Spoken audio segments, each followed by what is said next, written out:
एकदा आपल्या साऊंड सिस्टीमसाठी जोरदार टाळी वाजवा बरं.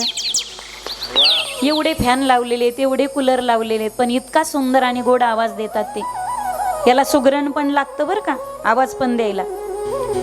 नाही तर काहींकडे भल्या मोठे मोठे साऊंड असतात डीजेचे, पण लावायचा ताळ मिळत नसतो पा.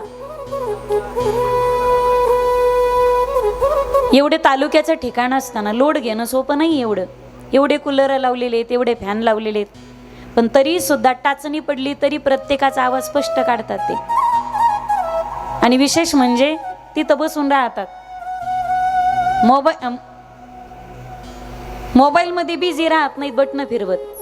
ते नुसतं बसतच नाही, तिथं बसून ते कथा ऐकतात.